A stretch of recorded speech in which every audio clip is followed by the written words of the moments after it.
alam niyo ba yung kabataan ko? Ang dami na nag-window sa akin. Pero walang pumasa. Alam niyo kung bakit? Kasi hindi ko sinantay.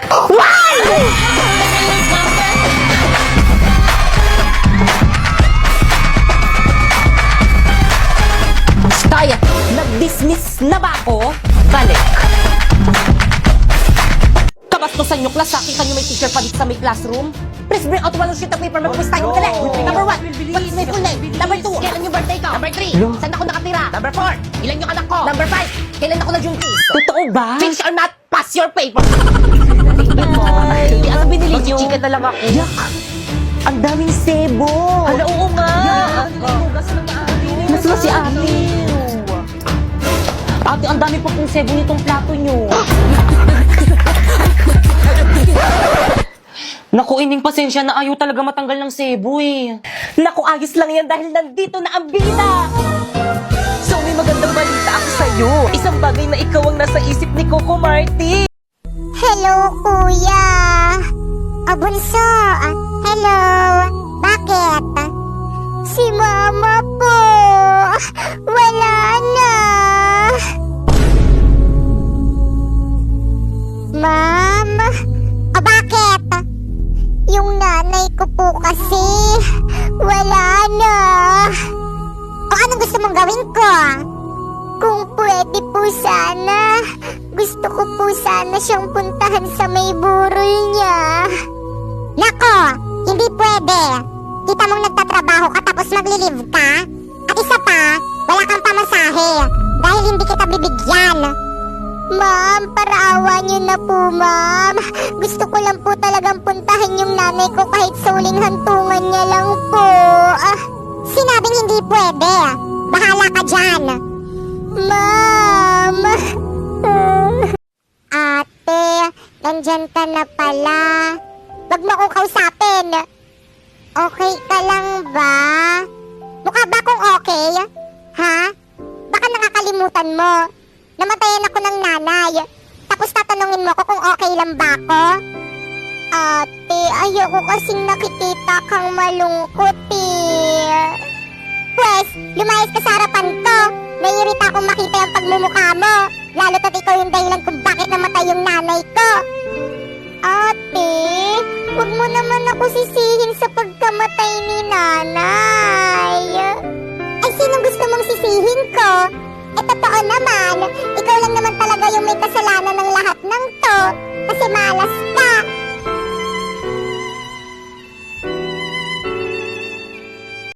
Hoy, ampon, aalis ako. Bantayan mo tong bahay. Ate, saan ka pupunta? Kakain ako sa labas kasama ko yung mga friends ko. At nagugutom na rin ako. Ate, pwede po ba akong sumama? Nagugutom na rin po kasi ako eh. Di ba kakasabi ko lang? Kasama ko yung mga friends ko. Tapos tignan mo nga yung sarili mo. Ang dugyot-dugyot mo. Tapos sasama ka sa akin. Ano po kasi ate, hindi pa po ako nakain. Pwes, wala akong pake. Kahit mamatay ka pa dyan sa gutom. Pero ate, wag ka na nga magreklamo. Mauna na ako. Lumayas ka nga dyan sa may daanan. Paharang-harang kang ampun ka. Friend, pasok ka na friend. Welcome to my house. Wow naman friend, ang ganda naman dito sa may bahay mo. Ate, nandyan ka na po pala. Kaibigan mo po. Welcome po sa bahay namin. Anong bahay namin ka dyan? Bahay ko lang. Ay, sorry po ate. Magkapatid ba kayo? Ay, opo. No, hindi ko yan kapatid, no. Ampun lang yan ng parents ko. Ate, wag mo naman po akong pahiyain sa kaibigan mo. At bakit hindi? Totoo naman na ampun ka lang Alam ko naman po yun eh. Hindi mo na po kailangan ulit-ulitin. At isa pa, minsan hindi kita itinuring na kapatid. Itinuring lang kitang isang alipin dahil bagay naman yun sa itsura mo. Hoy, ampon, pupunta yung mga friends ko dito sa may bahay. Magpa-party kami. O sige po ate, may utos po ba kayo? Wala naman. Gusto ko lang sana na wag ka magpakita. Pero ate, bakit po? Tinatanong pa ba yan? Tignan mo kaya yung sarili mo sa may salamin. Ang dugyot-dugyot mo. Ganun po ba? O sige po. Nakakahiya ka kasi. Baka mamaya hindi lang ikaw yung pandirian nila. Pati na rin ako kapag nalaman nilang may kasama akong dugyot na kagaya mo dito sa bahay. O sige po ate. Masusunod po.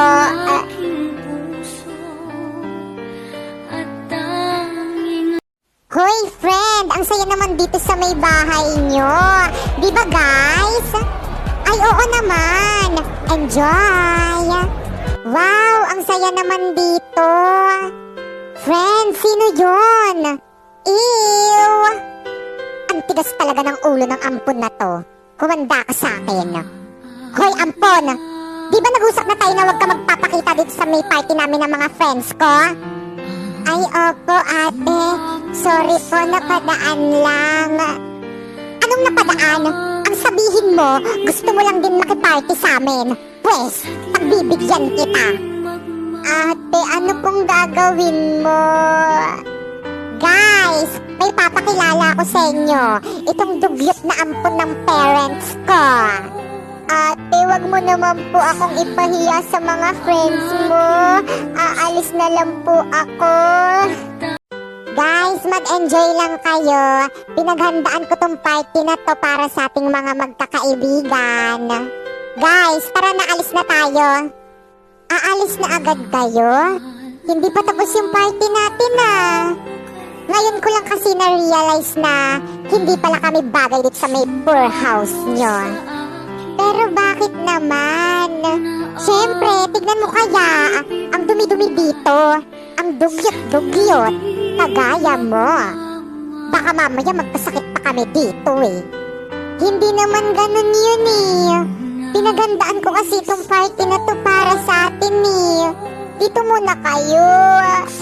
No thanks na lang. Let's go guys. Huy, wag naman kayong ganyan. Oops! By the way, hindi ka na namin friends. Hoy, ampon! Di bang sabi ko sa'yo huwag ka magpapapasok dito sa may pamamahay ko nang hindi ko alam? Ate, sorry po. Ang kapal na mukha mo? Kung makapagpapasok ka dito sa may bahay ko, wagas? Bahay mo? Hindi po. Ba't ka nagpapapasok dito sa may bahay ko nang hindi ko alam? Kapag may nawalang gamit dito, may magagawa ka ba? Wala po. Yun naman pala. Umayos-ayos ka dyan Baka nakakalimutan mo. Palamunin lang kita. Alam ko naman po yun ate. Hindi ko naman po yun tinatanggi. Sorry po ulit. Hindi na po mauulit. Talagang hindi na. Dahil isa pang pagkakamali mo, papalayasin na kita. Naiintindihan mo? Opo ate.